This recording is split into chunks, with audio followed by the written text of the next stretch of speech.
There are a few questions there.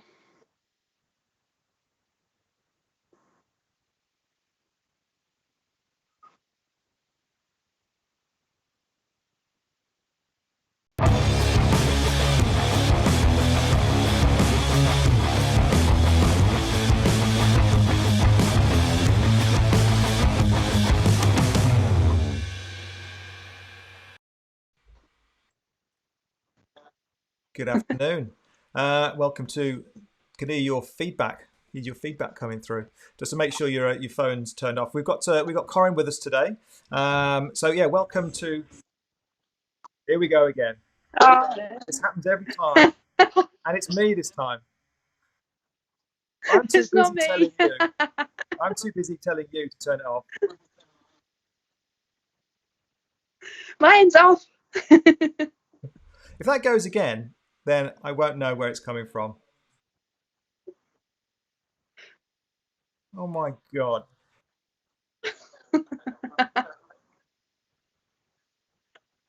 Mark's saying we got no sound there.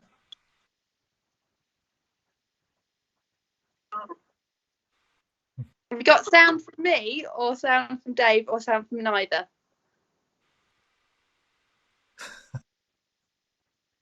Oh, iron's off as well. Right, I'm just going to see if there's anything else going on here. Right, let's see if I can close this one down completely. There you go, James can hear us. Thank God. I have sound. It's just Mark. It's Mark, it's your end. You're making us panic. Have you got sound from both of us? I can't hear any more feedback now, so hopefully we're good to go. I'm going to blame that on you, Corin. Anyway, we're going to start again. All right, so so welcome to Do3's live Q&A session. This is the second one. This is the second one, I think, and we will probably by week 27, or I will make sure I don't have YouTube on in the background to save the feedback. It's going to maybe become our brand thing that we just leave it on. Anyway, so yeah, we've got Corin with us today, so we've got double coach input. So I've got some backup. So Corin's normally. I can't solve the technical problems though. It doesn't stop me blaming you for them though. So Corin's usually a coach. Where are you usually a coach, Corin? You can speak for yourself here. Solihull generally. Solihull, and backing me up and making sure that I don't make mistakes or correcting my mistakes when I do. So that's what Corin's all about, and it works pretty well, doesn't it? To the best part. All right. So the plan with this, as I said last week, is to try and do this every week if we can, and try and be a place where people can come to just to kind of fire some random, quick fire questions, hopefully about triathlon. I'm not really an expert at anything else other than that. So anything swimming, cycling, and running, then we're okay. But are you an expert at anything else, Corin? Mummying. And what? Mummying. Autocorrecting. Grammar. Autocorrect. Oh yeah, grammar. Yeah. Yeah, grammar's not the best. Not the best for me. Right, should we start going through some questions then? So the first one, let's see what we've got here. Let's go through our questions on the screen. So if you guys are watching, if I click on there, I can see how many we got. So we got thousands. We got actually no, it's 9 watching at the moment. So and 2 of those are us. I do think we count. Oh right, okay. Stephanie's saying she's got no sound as well. Oh no, that's an old one. Okay, let's forget that. So, well, if you're watching and you have any questions, I know a few of you have already sent them in. I'm looking up there rather than at the camera because that's where the questions are. So please excuse me for that. So put your questions on the comments within YouTube if you have any questions, and we will do our best to answer them. As always, if I don't know it and Corin doesn't know it, then it's not worth knowing. No, that's a joke. We'll try and come back to you on that at some point. Okay, we'll make some comments. We'll put some links down below and try and fill in the gaps that we're not too sure about. There was a thing about rocker plates last week from, was it Joe? Mike? Joe? Was it Mike? I can't remember who it was. So I did some research on rocker plates, and the jury seems to be out about, well, their worth really, and getting the right one for your bike. I mean, I happen to have a Watt Bike Atom, and which means you have to get a huge rocker plate for it to fit onto, because normally they just support the back wheels and the turbo itself. The feedback I was seeing wasn't hugely great about them. I don't know if it's just the whole kind of cynical world that we live in, because it's a new bit of kit. But I don't know. I think it would be good to get some comments if anyone's got any experience of them. And I think ultimately we need to get hold of one. So if anyone's watching and you've got a rocker plate you want to send our way, then we'll do it. I should say Corin will do a review, because Test it. Yeah, we'll test it out. So have you got any views on any of those, Corin, at all? To be honest, I'd never heard of them until until we got the question last week. So Right. You know me and tech. I'm not up there with the latest tech. I'll leave that to you. Okay, all right. So that didn't go very far, did it? So no, Corin doesn't know about them either. All right. So questions then. First one from James Hodges. Is it ever now? Bearing in mind this is the first time I'm reading these, I don't do any preparation, so these are kind of I should probably check them before I read them out, I guess. But anyway, we're going to go for it. Interested if it's ever beneficial to spend time one week straight 2 weeks only focused on one discipline, or is it always better train and do 3 exclamation mark like that, James? Disciplines mutually and just vary the emphasis. Well, it's not really a question I've been asked before, I don't think, whether you would you could break it up like that. I guess there's times when you could do that. Obviously, if you're injured or like we are now when the pool's out, that kind of thing, then you could mix it up a little bit and stick to one of the other sports. But I think my general advice would be trying to try and balance the 3 sports out. I guess in the off season, if you have a weakness, say have a run weakness, then you may have a bias towards running. And I guess to a point that would really it could follow through part of the season as well. If you're working on a weakness, say for example, I don't know, you have a technical bike course coming up, you may want to kind of skew things towards some technical bike practice, that kind of thing. But in general terms, I don't think I would normally advise for a week of running, a week of biking, and mixing it around like that. I'd normally kind of try and maybe shift the balance, but keep it that you're doing all 3 sports at least once a week. I don't know if you've got any comments on that, Corin. I think as well as the sort of physical benefits of mixing it up, I think mentally, if you were to just do one sport, for most of us these days, if you were just to focus on running or just to focus on cycling, you quickly become bored, I think, and want to change. So for me, I'd much prefer to do a bit of everything each week. Yeah.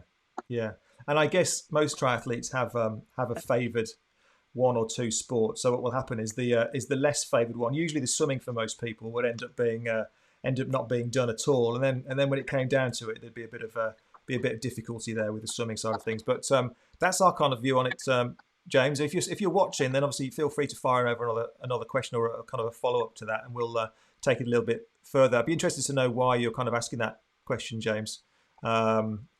Whether or not it's something that you can't particularly work on at the moment or whatever. But maybe if you're watching, drop a question in and follow up, like I say. Next one from Ben. Is there an optimal ratio of run, bike, swim training?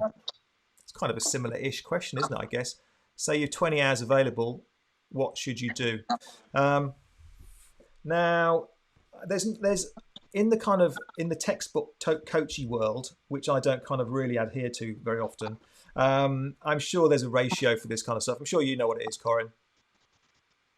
Have I dropped you in? No, I'm ingrained with Do3 now. I only know the Do3.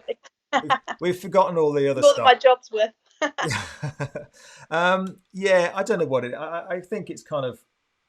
I don't know, isn't it 60, 20, 12? Sorry, I don't know. I can't remember. It's completely wiped out of my. So the simple answer to that question for me really was you would divvy up the training depending on what your strengths and weaknesses are. It's good to have an even mix. I think in general terms, the biking would win just simply because you have to get more bike hours in. The bike rides are longer. So logically, I mean, I'd have to get a training program and work out the split for our athletes. But I guess logically, you'd almost have it 50% cycling, maybe 30% running, 20% swimming, or something like that. But I certainly wouldn't divvy it up evenly. Otherwise, you would be spending a lot of time in the water and not much time on your bike. So it would definitely be mostly biking, a little bit less swimming, and then in the middle there would be the running side of things. I don't know if you got any comments on that, Corin. I guess the only thing I might say is that if you're prone to injuries, that you or if you wanted to do more aerobic kind of work, maybe the swimming would be a bigger proportion to try and save the joints a little bit. Yeah. I don't know. Yeah. Like anything, it's down to the athlete and the coach, if they have one, to try and adjust things depending on how it's going. I mean, we quite frequently, look at it now, where we are now, we've adjusted things right the way over because we can't swim. So we're doing huge amount of bike work, which pays off. You know, the cycle improvements that we're seeing are amazing, aren't they? We're seeing loads of improved FTP scores and just people getting stronger on the bike all around. But of course, the swimming is going to be losing a little bit as the weeks progress. But that'll come back. That's not a major problem. I hope that answers your question, Ben. Again, if you want to follow that up, then whack another comment on there, and it should hopefully come through to us. Ramp tests. Well, we don't really do ramp tests, do we? We have another kind of suite of fitness tests that we do. Our standard kind of go-to tests are 5K run tests, 10K run tests, FTP tests of varying lengths. What else have we got? Swim tests. What we don't very often do are longer swim tests. So we normally do the 402 to 200 CSS time trials. And what else do we do? I think that's about it, isn't it, Corin? That's it. That's pretty much it. The only time we do so, we may want to consider doing some ramp test type scenarios is when we do our lactate testing at the track, which we were kind of working on a little bit last year. Just kind of vary the intensity over a set amount of repetitions on the track or whatever sport you're doing it in, and continue to test the heart rate and the rate of perceived exertion and the lactate levels in the blood as you progress through, and try and identify different kind of physiological changes as the body goes through that ramping up, and also recovery as well, to time and measure the recovery on the other side.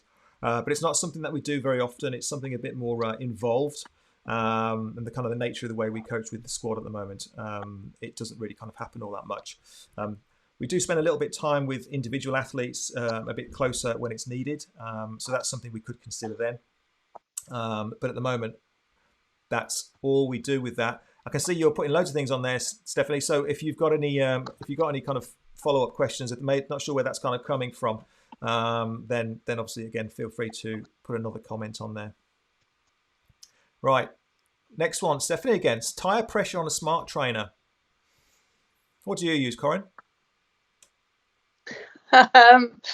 Whatever's in there from the night before. Whatever's in there, yeah. Pretty high on mine, really.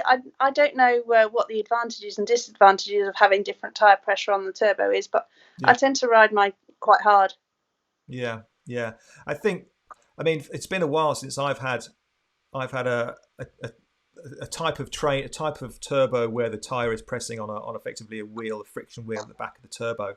I've got a Watt Bike Atom, and a lot of cyclists have the direct drive mount systems now, which obviously don't have a rear. I assume you're talking about the rear wheel there, Stephanie, and not the front one. It's not quite so relevant, the front one.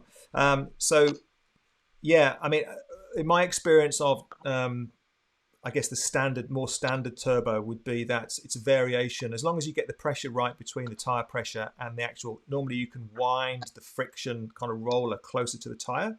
As long as there's a decent amount of contact there, and you should be able to calibrate it and make sure that there's not too much not too much friction and not too much slippage, and be able to get that kind of that connection point right each time is the most important thing. But I think in simple terms, the answer to the question is I would start off at around about normal road riding pressure, and then adjust it from there.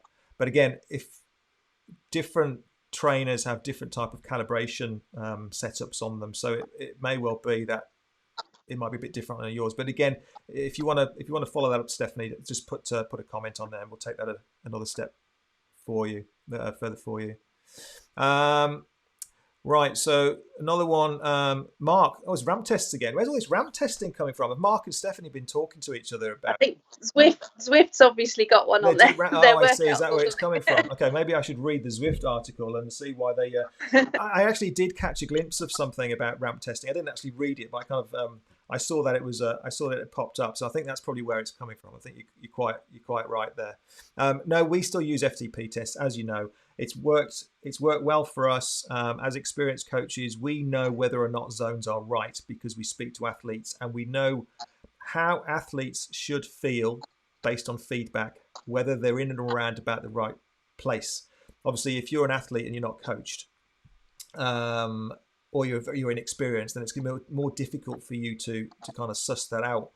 But we're very confident that we know where things are, and when we have athletes who do actual testing, have their blood tests and lactic tests and that kind of thing done, then we are pretty much bang on. As I'm not sure Grant's watching, as Grant will recently attest to, having gone to the he went to Silverstone, didn't he? The testing place over at Silverstone, and came back and reported that we were more or less bang on with our zones, which was nice to hear.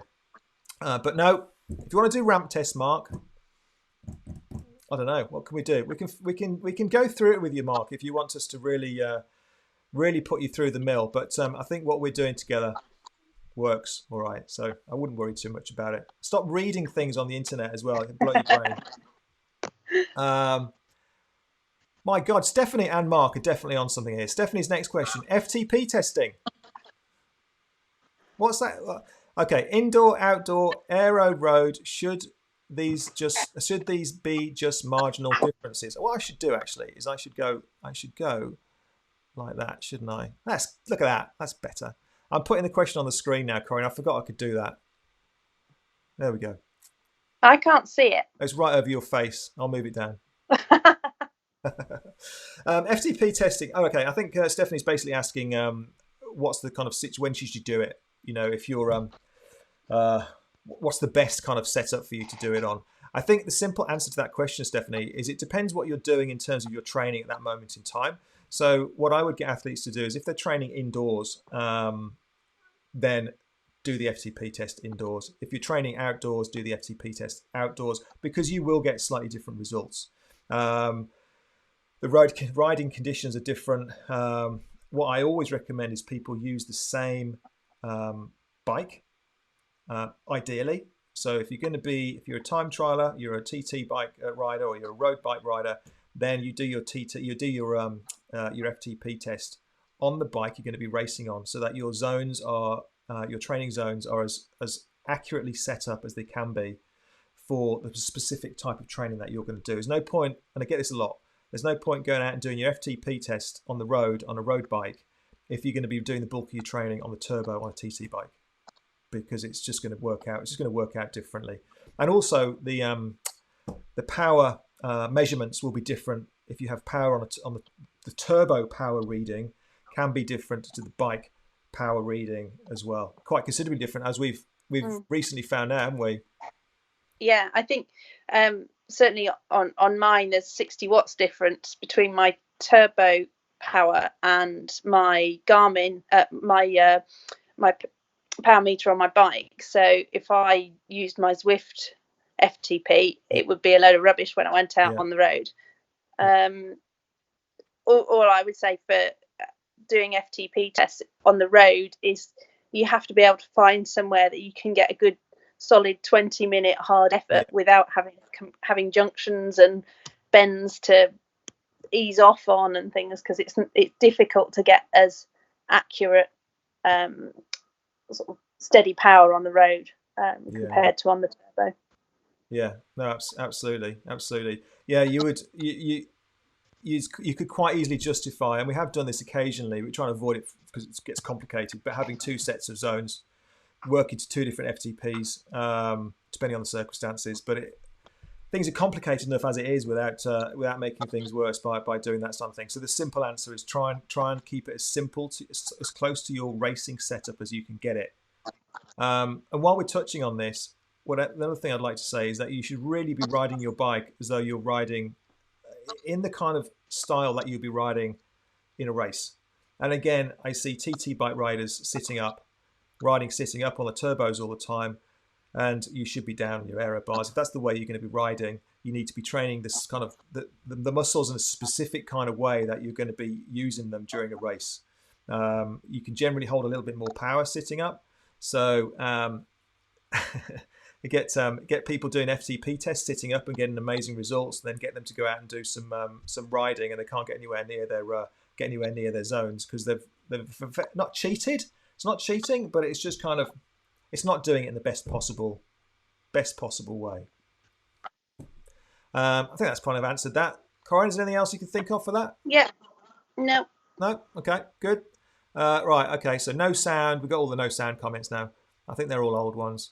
We've got lots of comments coming in. Okay, I'm going to put this one on from Alison because this just cheers us up. Alice, can you see that, Corinne, what she's put? Yeah. Great comedy act. We're not meant to be a comedy act. We're meant to be professional.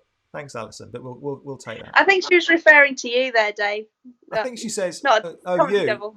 She means you as in you, not me. Okay, so Pat, wouldn't there be an injury risk as well? I'm not sure what Pat was. What could she be referring to there? Which bit was that? I assume that was to do with James's original question about training one discipline at a time. Yeah. I assume. Yeah.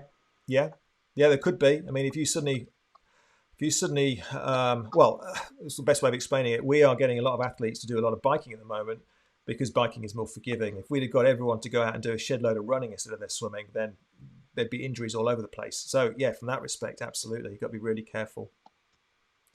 What's the best?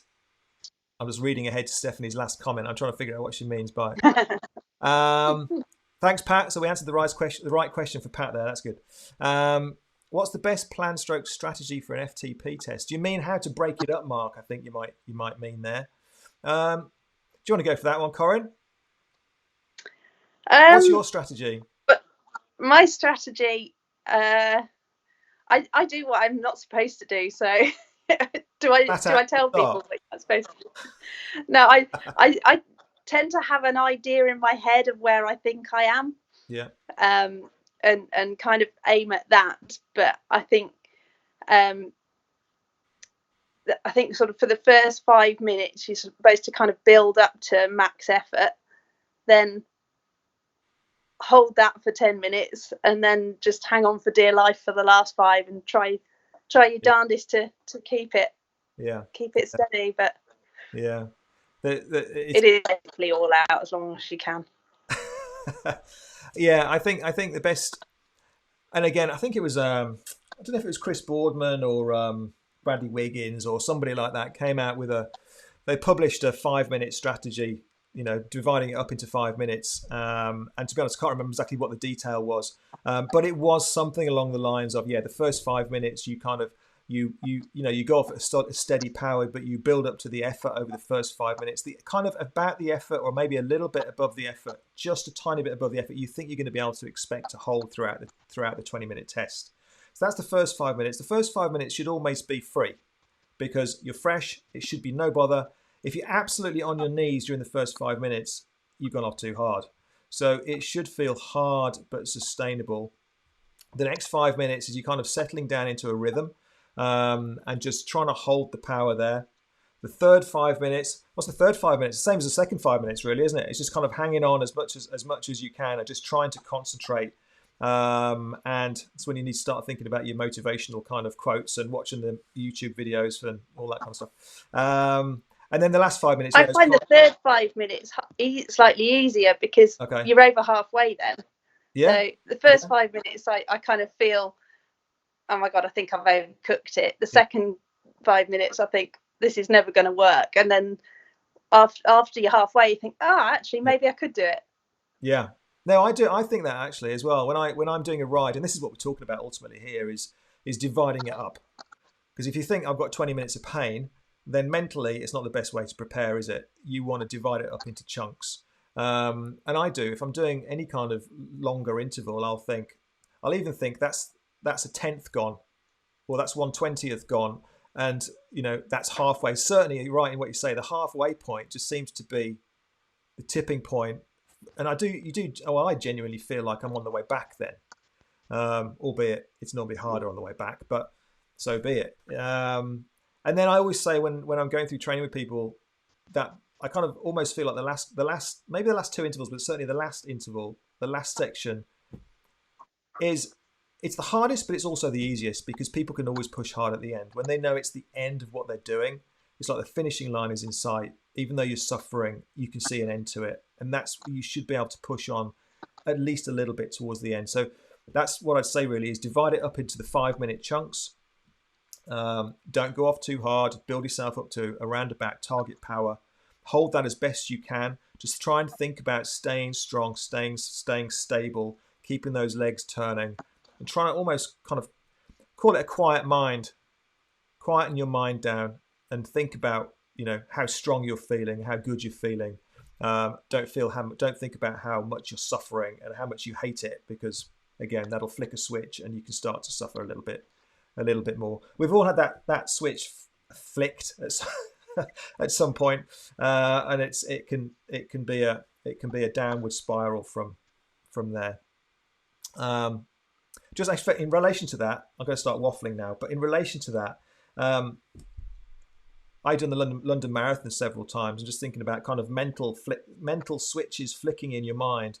I've done the London Marathon. I can't remember, four times. I think I've done it. The first time was my first go, and it was like a comedy of errors. Second time I was much better, but I underfueled, and I know exactly where I was. I was just going over the bridge, going over London Bridge, or is it London Bridge, Tower Bridge? I can't remember which one it is. The bridge that it goes over anyway.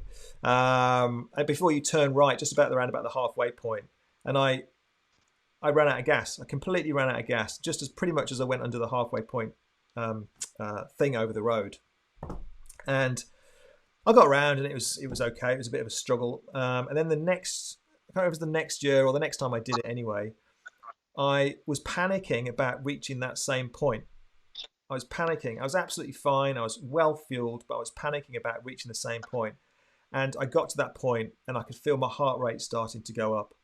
And just as I went under it again, I felt exactly the same feeling in exactly the same place. And I knew I was fueled, but it was just purely a mental thing with me. And it's amazing how the power of the mind can just make you feel a certain way. So you've got to train this as much as anything else. It's really important. Tower Bridge. Thanks, Clody. Tower Bridge. So that's the beauty of being live on the we're in double figures.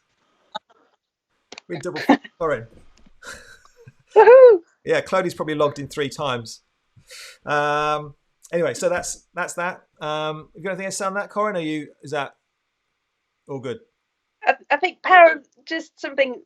My experience of power of the mind was on Saturday's race, because my turbo, my Garmin showed 2 very different figures for my power, yeah. And if I watched the Garmin, I was thinking I'm never going to hold that, because that looks too high a figure for me to be able to hold for an hour. But if I watched the figure on Zwift, it was a whole lot lower, and I thought I can do better than that. That's even though I knew it wasn't the right figure, it just in my head it was too low, and so I watched that one instead, and then and funnily enough, I got I held a much higher power than I thought I would be able to for the hour. Yeah. So it's all in the head. Yeah, that's one of the arguments. That's why we do a lot of field-based training, where we don't always train to zones, because if you've been doing a lot of training and you're tired, and you can't hit the numbers you can usually hit, then your head can go, and that can be the end of a session. Whereas you can still actually get a decent session out of that if you're coming at it and you're just doing it on feel. There's time to use the numbers and train to power and train to heart rate zones and all this kind of stuff. There's also time when you must try and do without it and just trust the way your body's feeling. It's really, really important. I forgot what the question was now, but I think we've answered that. Stephanie, should I be calibrating the trainer before every ride as I always have the spanner appearing? I don't know what turbo you've got, Stephanie. You have to let us know what turbo you got. At the moment, I calibrate once a week. I don't know. My own turbo. I think my own turbo self-calibrates. I don't do any calibrating on it. But on my road bike, I calibrate before every ride on the Garmin pedals. I don't know if that kind of helps. And what about yours, Corin? I It's never the same with calibrate tyres. mine. Pretty much. Maybe. No, I my trainer I can't calibrate. So I think like yours, it's self-calibrated. My my power meter on my bike, I do occasionally. There's no sort of set routine to it. Right. And maybe that, you Which say that is sometimes the there's wrong discrepancy. answer. You said there's a discrepancy. Maybe that's related, Corin. You've thought about No, I have calibrated it since I've been on Swift, but just not that? All regularly. right. It was still miles out. Right. Stephanie's answered there. Wahoo Kicker. I'm still none the wiser because I'm not a big. I'm not really up on that particular trainer.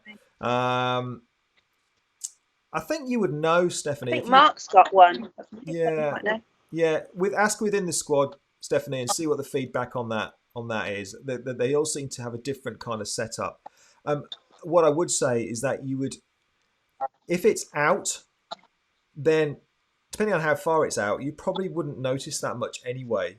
So I would imagine that doing it once a week would probably be okay. It's not like you'll be doing 100 watts and it'll be measuring 20 or measuring 200. I don't think they will move by that much. So I wouldn't worry about doing it every time. But let's try and get the proper answer for you on that one and see if we can find out. So anyone else with the Wahoo Kicker, if you want to, And Mark's just said once a week. Once a week. There we go. Thanks, Mark. Once a week. So Stephanie and Mark, you have to get together. Yeah, I think you've been in cahoots anyway, so you two, so you can start talking about that now. I think that was it. I'm not sure if there's anything else. If I've got any more questions from anywhere else. If you've got any more questions and you're still watching, we've lost some, Corin. It must be. It must have been something Me waffling. you said. No, I think that's it. I was just going to check actually just to see if we had any more questions coming in from anywhere else. No, I think we've pretty much covered all of those. All right, well, that's the end. Have you got anything else to add, Corin? No, not for me.